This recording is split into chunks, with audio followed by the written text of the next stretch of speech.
Dear student, আজ একটি গল্প দিয়ে আমাদের ক্লাসটি শুরু করব। নিউ ইয়র্ক শহরে এক দম্পতি বাস করত, জিম অ্যান্ড ডেলা। জিম একটা প্রাইভেট জব করত আর ডেলা ছিল গৃহিণী। তাদের নিকট আত্মীয় তেমন ছিল না। তারা একক পরিবার হিসেবেই নিউ ইয়র্কের একটি অ্যাপার্টমেন্টে তারা বসবাস করতেছিল। তাদের মধ্যে অনেক ভালো সম্পর্ক ছিল। তো এই দম্পতি তাদের দুজনের দুটো গর্বের বস্তু ছিল। জিমের ছিল একটা স্বর্ণের ঘড়ি, যেটা সে ওই উত্তরাধিকার সূত্রে তার অনেক দাদা বা এরকম কারো ছিল জমিদার, তারপর তার বাবা এরকম করতে করতে তার ছেলে, অর্থাৎ উত্তরাধিকার সূত্রে সে তার দাদাদের কাছ থেকে পেয়েছিল, তার বাবার কাছ থেকে। কিন্তু সেই ঘড়ির চেন ছিল না, এজন্য সে স্বর্ণের ঘড়িটা ব্যবহার করতে পারত না। কিন্তু তার এটা ছিল গর্ব করার মতো যে আমার দাদাদের সম্পদ, ওই উত্তরাধিকার সূত্রে আমি একটি স্বর্ণের ঘড়ি পেয়েছি। ডেলার গর্বের একটা বস্তু ছিল। ডেলার ছিল অত্যন্ত সুন্দর চুল, এত সুন্দর যে কেউ যদি রাস্তায় ডেলাকে পাস করে চলে যেত তাহলে তাকে দেখার জন্য আবার ঘুরে দাঁড়াতো। এত লম্বা এবং সুন্দর চুল ছিল ডেলা।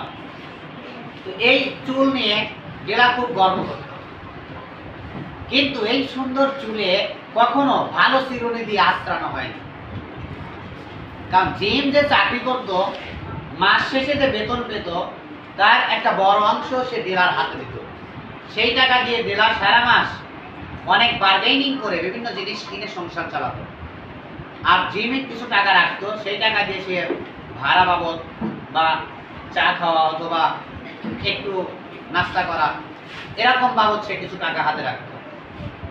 হঠাৎ একদিন জিম মনে করলো যে এবছরে আসছে বড়দিন, আমি ডেলাকে একটা গিফট দিব।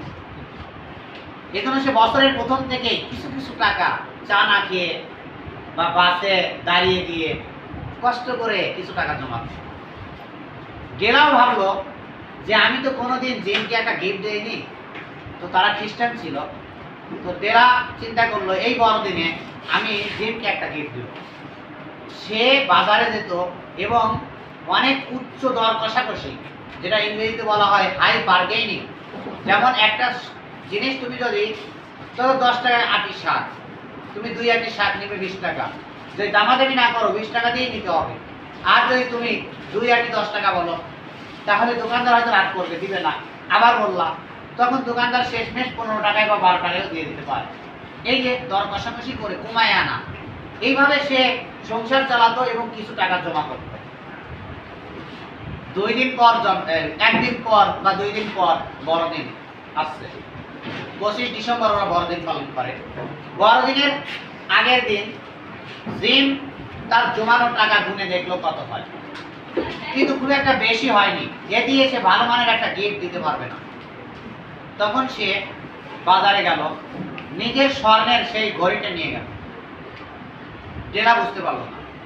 তখন সে বাজারে গিয়ে স্বর্ণের ঘড়িটা বিক্রি করে দিল এবং সে টর্টয়েস কম বলা হয় খরগোশের হাড় দিয়ে তৈরি করা চিরুনি, যেটা ছিল খুবই লোভনীয় এবং মেয়েদের ব্যবহারে খুবই আরামদায়ক, সেই সুন্দর চিরুনি এক সেট চিরুনি কিনে সে রাতে বাসায় দিল।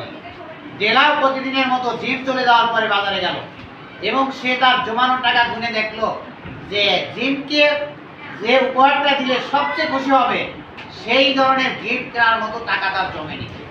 তখন সে সোজা একটা হেয়ার কাটিং সেলুন বলা হয় অথবা একটা বিউটি পার্লারে গেল, গিয়ে তার এই সুন্দর চুলগুলো বিক্রি করে দিল। এটা ইন্টারমিডিয়েট ইংরেজিতে এই গল্পটা আছে। এখানে বলা হয় এরকম যে ডেলা এই went to shop বা market and sold her hair, তার চুলগুলো সে বিক্রি করে দিল। তো যা হোক, ডেলা তার সুন্দর চুলগুলো বিক্রি করে দিয়ে জিমের জন্য একটা গোল্ডেন চেইন কিনল। কারণ গোল্ডেন চেইনের অভাবে জিম যে ঘড়ি নিয়ে গর্ব করতো সেই ঘড়িটা ব্যবহার করতে পারছিল না। তো আজ রাত পোহালেই বড় দিন, রাতে বাসায় ফিরল যে ডেলাও সুন্দরভাবে সেদিন অন্য দিনের মতো সাজগোজ করে, অন্য দিনের চেয়ে একটু ভিন্নভাবে তারা মাঝখানে একটা টেবিল রাখলো, টেবিলের দুই পাশে দুটো চেয়ার, এবং রাত 12টা 1 মিনিটে একজন আরেকজনকে উইশ করবে। জিম বলল যে আমি তোমাকে একটা সারপ্রাইজ দিতে চাই, ডেলা বলল যে আমিও তোমাকে একটা সারপ্রাইজ দিতে চাই। তখন জিম এবং ডেলা দুজন সামনাসামনি বসলো চেয়ারে। এবার ডেলা বলল যে তোমার গিফটটা বের কর। জিম বলল না, তোমারটা আগে বের কর। তখন বললো ঠিক আছে, দুজনে একসাথে বের করি। তখন দুজন পিছন থেকে দুজনের গিফট টেবিলের সামনে রাখলো, এবং কি আশ্চর্য, দুজন দুজনের গিফটের দিকে তাকিয়ে অধরে কাঁদতে লাগলো। কারণ যে জিনিসটা নিয়ে দুজন গর্ব করত সেই জিনিসটার জন্যই গিফট কেনা, কিন্তু আজ ওই জিনিসটাই নাই।